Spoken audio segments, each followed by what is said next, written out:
Préparez vos voyages avec l'agence Riverains Tour International installée à Paris et en Guadeloupe. Des séjours et circuits organisés comprenant hôtels, hébergement chez l'habitant, sans oublier les croisières toutes destinations. L'agence Riverains Tour, ce sont aussi des offres exceptionnelles de billets vers les Antilles ou vers Paris, ainsi que l'Afrique avec facilité de paiement. Riverains Tour, 3 rue Frébeau à Pointe-à-Pitre et 16 rue Lamblardy, Paris 12e. À Paris comme en Guadeloupe, l'équipe Riverains Tour sera à votre écoute.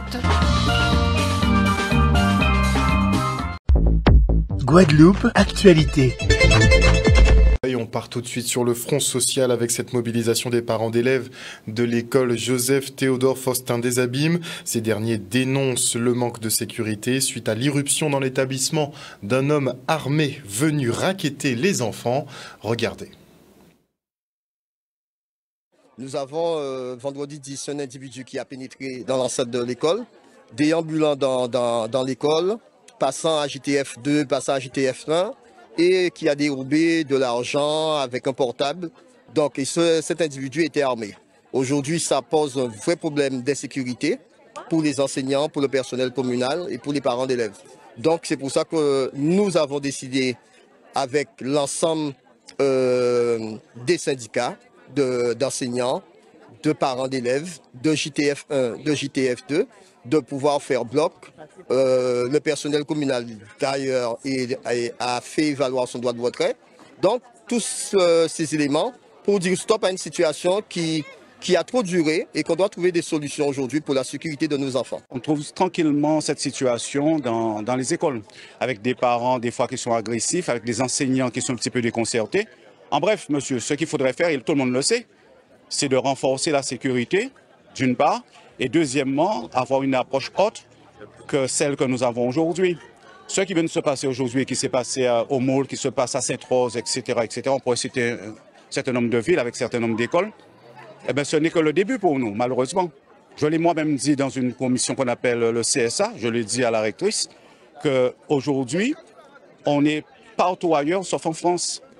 Puisqu'au moment où on nous dit, oui, qu'il y a un plan Vigie pirate qui est mis en place avec tout ce qui se passe dans le monde, puisque le monde est géopolitique, la Guadeloupe semble être à l'extérieur de ce processus de mise en sécurité. On ne peut pas être dans un établissement scolaire et se retrouver dans une situation d'insécurité, qu'il s'agisse des enseignants ou des enfants.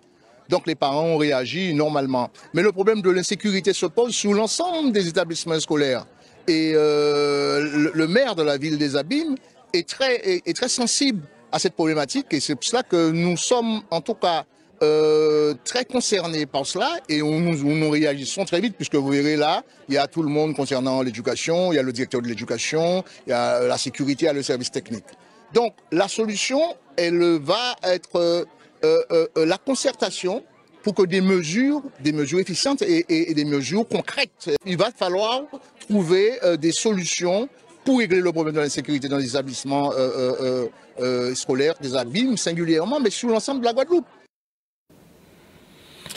Il ne faut pas que l'on oublie que la guerre est une horreur qui n'a rien de bien. Voici les mots pleins de sagesse de Laurence Pierre, ancienne combattante, honorée lors de la célébration de l'armistice à Petit-Bourg.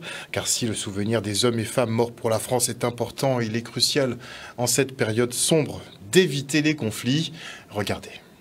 Ce 11 novembre 2023 est encore plus particulier cette année, dans la mesure où nous ne nous contentons pas de venir sur cette place du monument aux morts, pour faire une commémoration. Nous avons voulu renouer avec le défilé dans les rues, avec la population, avec nos invités. Et nous avons voulu, bien au-delà de cela, aussi être dans la pédagogie historique, mais la pédagogie quant aux sentiments, aux émotions, ce qui a conduit des hommes et des femmes à s'engager, ce qu'ils ont vécu. Nous avons voulu aussi entendre leur message pour la paix, car qui mieux que ces anciens combattants qui nous accompagnent aujourd'hui pourrait porter le message de la paix. C'est plein de souvenirs, des moments qui me rappellent la situation sur le terrain en tant que missionnaire, puisque j'ai été casque bleu en ex-Yougoslavie. Et puis, on a un devoir de mémoire, de transmission, de rappeler à la population qu'il y a eu des victimes collatéraux, militaires, le civil et autres, et qu'il ne faut pas qu'on oublie que la guerre, c'est une horreur et ce n'est pas quelque chose de bien.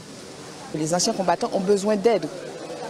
Donc ça me permet de continuer à être sur le terrain et surtout de représenter les militaires de manière générale, mais également les femmes, et rappeler à mes collègues anciens OPEX que la mission ne s'arrête pas au terrain, qu'il y a un devoir de transmission auprès des jeunes, auprès de la population. Ça fait très longtemps. Je suis à Petit-Bourg, ancien combattant, depuis 28 janvier 2007. Et ça fait plus de 13 ans, je porte le drapeau que j'ai en main là. Voilà. Et j'ai toujours participé à Petit-Bourg, à Basse-Terre, l'ancien préfet, le nouveau préfet, Gosier et comment ça s'appelle Gosier, Goyave, Petit-Bourg. Et je suis souvent à la Jaille avec les jeunes qui partent en machin pour porter le drapeau. Et je suis souvent tout seul. Et des fois, la dernière fois, on était à 6.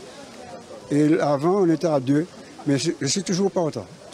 Aujourd'hui, nous terminons par ce défilé et par la présentation donc, de ces différents corps constitués. Nous avons appelé aussi des invités pour pouvoir défiler avec nous parce que nous souhaitions que ça soit fait en musique. Donc nous avons une fanfare et nous avons des majorettes qui nous accompagnent aujourd'hui. Nous tâcherons désormais de renouer avec ce que nous avons connu dans les années passées.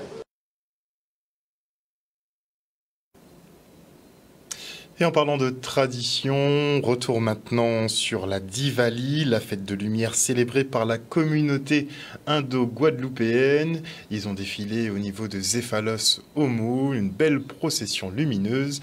Regardez. Ce soir, vous êtes à Zéphalos.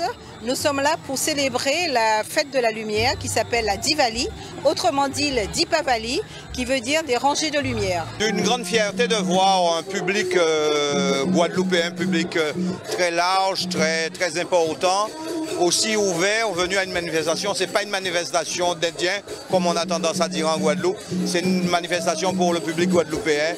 Et donc c'est ma grande satisfaction parce que c'est ce message-là que nous véhiculons, notamment au niveau de l'association culturelle guadeloupéenne des Habits de Laine. Vous voyez, comme vous avez constaté, la population a répondu présente, la population est là, la population demande de la lumière, la population aime la lumière et surtout est en train de se régénérer parce que nous avons tous besoin de ce moment précis d'union sacrée. On a pris le départ à Pombéré, au stèle de Gandhi. Là, on a fait une petite messe, on a cassé un coco. Et après, on s'est retrouvé près de l'école de Dibédou, qui est à 300 mètres d'ici. Et de là, avec les chats, avec les danseuses et tout le déroulement de cette manifestation a pris effet de là. Et après, on a fait des routes annexes pour proche de la population. Donc devant chaque carnaval, on a passé des routes annexes et on est revenu à Zéphalos, sur le terrain de Zéphalos qui est à Saint-François. C'est important également dans cette dimension de partage que nous avons tous, de pouvoir emmener toute la Guadeloupe à aller effectivement vers les lieux où on va partager ces pratiques-là, on va partager cette philosophie-là, la philosophie du partage, la philosophie du partage de la lumière, afin que le maire de la ville l'a précisé, que la lumière soit partagée à tout le monde, aux plus nécessiteux, aux gens déshérités, aux gens qu'on n'oublie pas uniquement effectivement aux gens qui s'habillent bien, etc. etc. C'est ça notre boulot.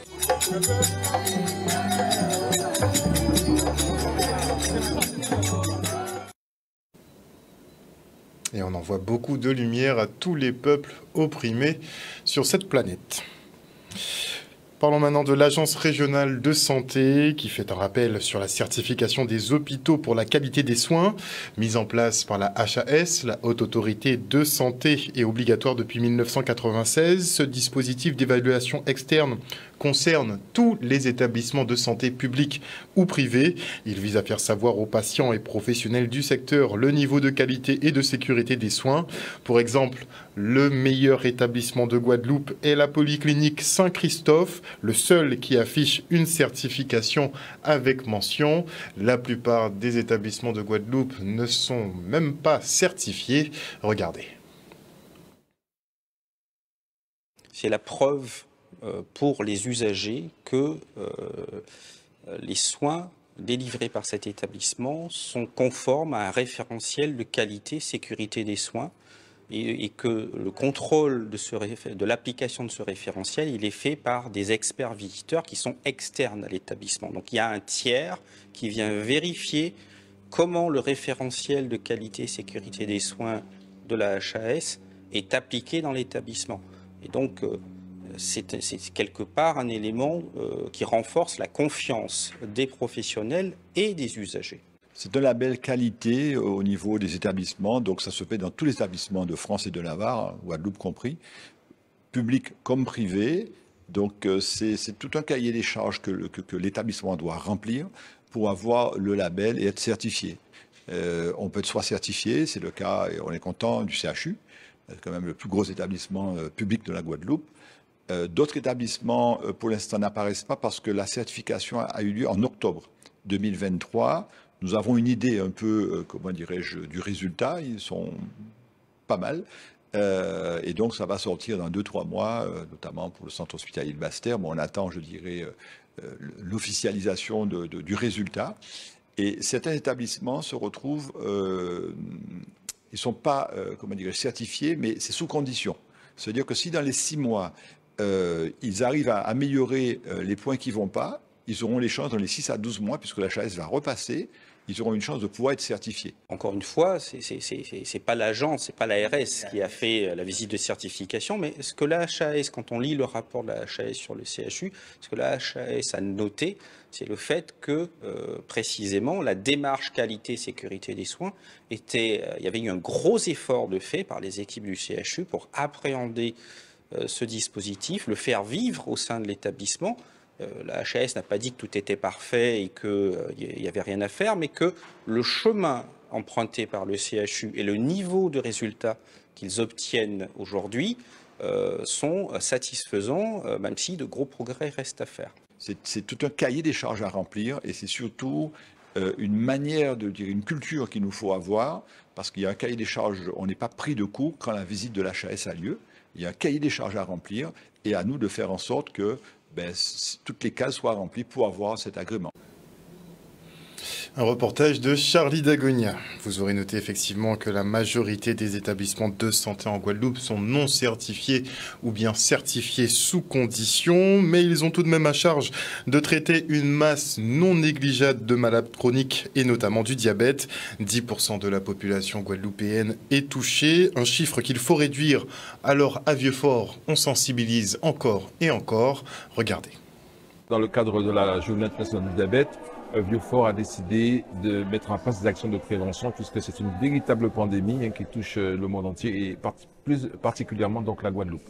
Nous attendons de nombreux intervenants, nous attendons des associations telles que le GIPRASPEC, nous attendons l'ABG qui sont déjà là d'ailleurs. Nous avons aussi convié des malades qui vont témoigner. Nous avons convié la jeunesse puisque des classes de Vieux-Fort seront présentes dans un moment. Et nous sommes à la 40e année de l'association du diabétique. Donc il y a 40 ans de cela, des patients et des professionnels se sont joints pour pouvoir aider les personnes à lutter contre le diabète, les personnes qui sont déjà diabétiques, à pouvoir se prendre en main, pouvoir les accompagner, parce que ce n'est pas toujours évident au quotidien. Donc, parce que le diabète, c'est une maladie sournoise et qui peut être terrible par ses complications.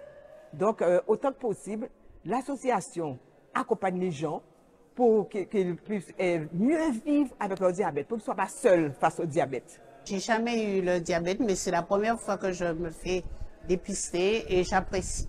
Moi, je trouve normal que tout le monde se fasse dépister. Vous savez, il y a des circonstances gratuites, comme cette fois-ci. Il y a aussi en passant par le médecin ou d'autres réseaux, quoi, où on doit se faire dépister parce qu'on ne sait jamais. J'ai écrit tout ce qui n'était pas bon pour le diabète, tout ça. J'ai aussi mis ce qu'on devait faire pour éviter le diabète. Par exemple, on doit avoir une alimentation saine, manger des fruits, des légumes, toutes ces choses-là. On doit prendre des médicaments tous les jours et voilà. Sans le diabétique, je vais lui dire de suivre les conseils que nous donnons. On va se dire que pour le traitement du diabète, il y a 3 piliers du traitement du diabète. L'activité physique de manière régulière et soutenue, l'alimentation équilibrée et le traitement médicamenteux. Donc, nous disons aux gens d'essayer d'être dans la sérénité, donc d'essayer d'avoir de bons liens avec la famille. C'est important aussi, hein, parce que vous pouvez suivre les 3 piliers, au point au niveau des 3 piliers, mais si vous avez des problèmes des conflits dans la famille, et si vous avez le stress, et puis des problèmes de pardon aussi, quand les gens refusent de pardonner, eh bien, vous savez que le diabète s'acharne sur eux, hein. Ça, c'est vrai. Donc, ce sont des exemples que nous voyons tous les jours. Donc, c'est pourquoi on encourage les diabétiques à être sereins, à pouvoir lâcher, et puis à pouvoir être dans une sérénité. Et au-delà du diabète, notez que le stress, tout simplement, ça peut tuer. Et ce week-end, le Musart accueillait un colloque sur le choc dans l'art. 13 intervenants de Guadeloupe, Martinique et Hexagone ont échangé sur les créations qui bousculent le public dans ses sensibilités. Regardez. Ce colloque se tient actuellement au Musart, musée d'art et d'histoire, à Pointe-à-Pitre. Et il se déroule sur le week-end du 11 et 12 novembre. Ce colloque rassemble 13 intervenants qui sont des intervenants de Guadeloupe, de Martinique et quelques personnes qui viennent de l'Hexagone, qui sont des critiques d'art, qui sont des sociologues de l'art, des philosophes de l'art, qui sont également des plasticiens, des artistes, et qui donc s'interrogent sur les relations entre le choc et le domaine artistique. Et je précise pas ce qu'est ce domaine artistique, puisque cela peut concerner aussi bien la peinture que la musique, que la bande dessinée ou autre. Ça m'arrive de chercher le choc. Il arrive même, je dirais même que moi-même que je sois choqué, puisque le résultat qu'on obtient n'est pas forcément le résultat qu'on recherche. Mais il y a une sorte d'échange et de conversation qui se met qui s'établit avec le regardeur. Et parfois, oui, je peux m'en amuser et chercher à le choquer d'une certaine manière pour le conscientiser, pour le questionner, ou voir pour lui montrer une différence d'opinion, de positionnement. Et donc, c'est aussi ça. Là, il ne s'agit pas de chercher à complaire ou à mettre l'autre à l'aise par moment. Il s'agit de le choquer, de le mettre mal à l'aise, de l'amener à se questionner sur ce qu'il voit, sur notre rapport au monde, sur notre présence au monde. Et donc, ça devient aussi un jeu. Un reportage signé Vianney Valverde. Et maintenant, je reçois Philippe Romana, responsable communication et marketing à la MGPS. Bonsoir, monsieur Romana. Bonsoir Harold.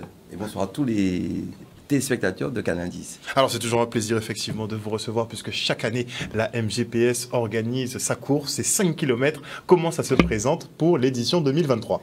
Alors pour l'édition 2023, ça a déjà démarré puisque cette année on a innové avec 3 événements.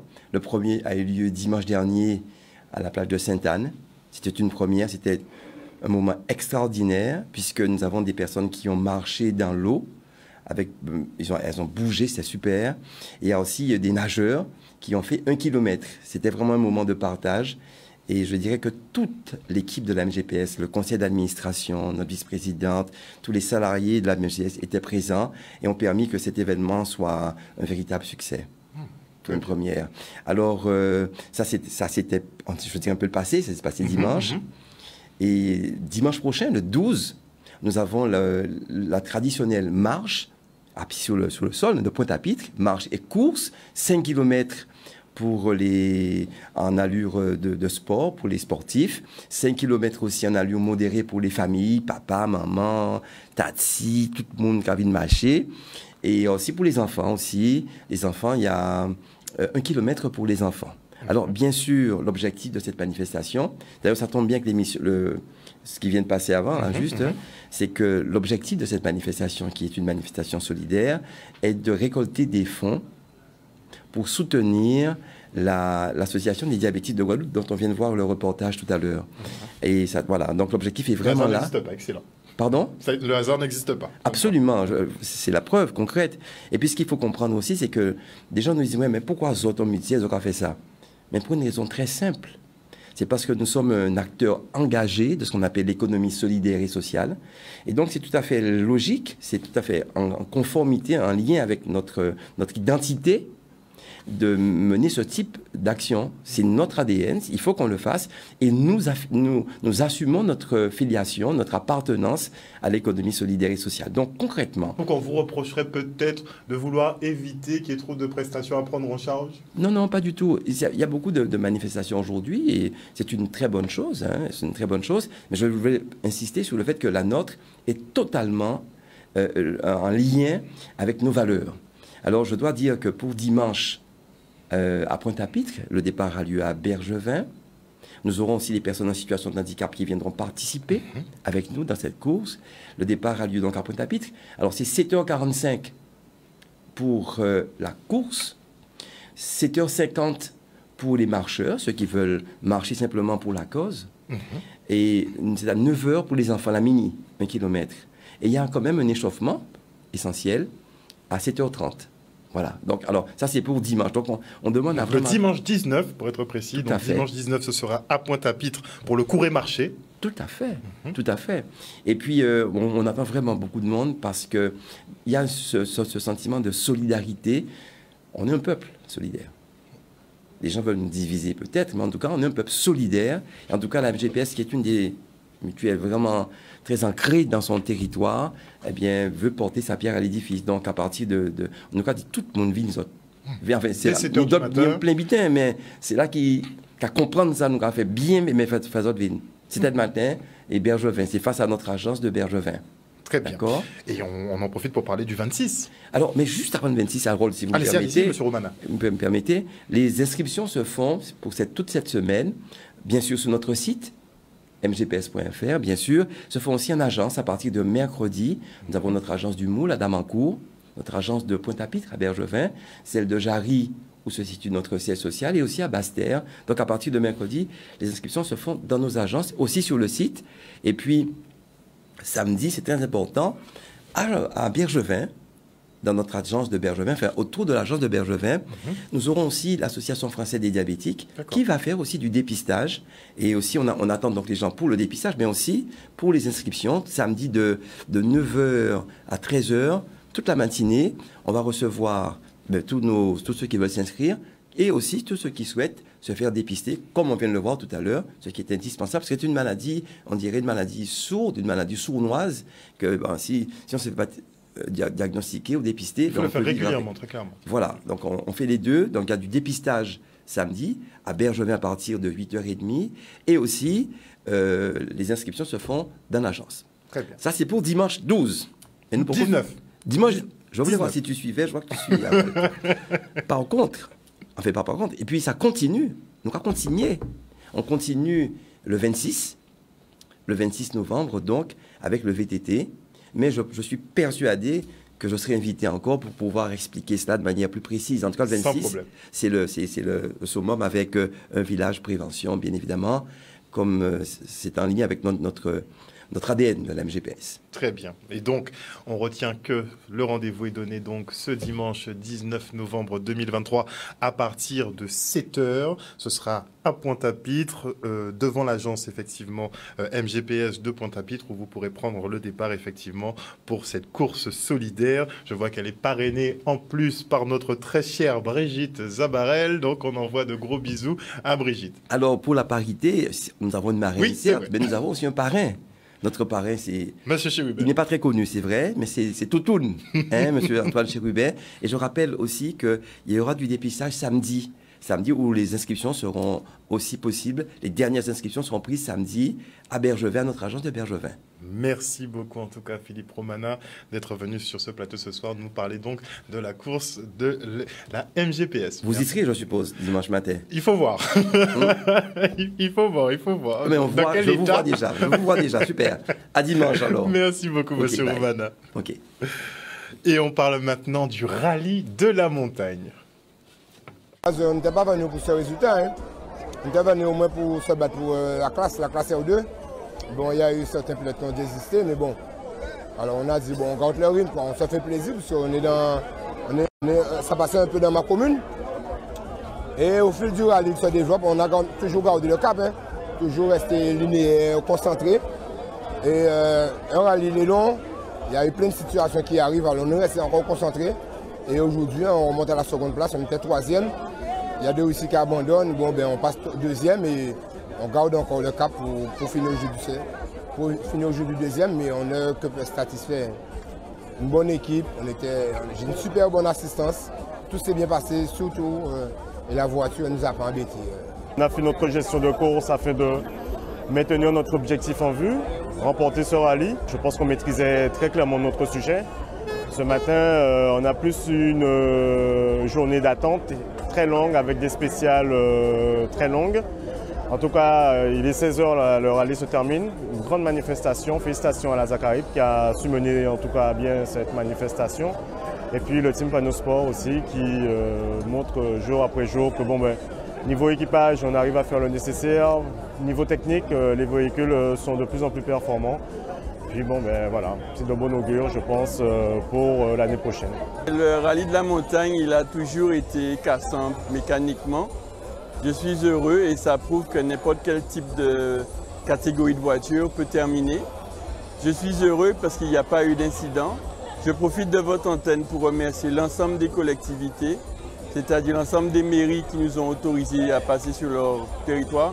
Et surtout un grand merci à la police municipale de Basse-Terre qui, sans elle, nous n'aurions pas pu faire la manifestation de vendredi soir et la dernière finale dans la ville de Basse-Terre.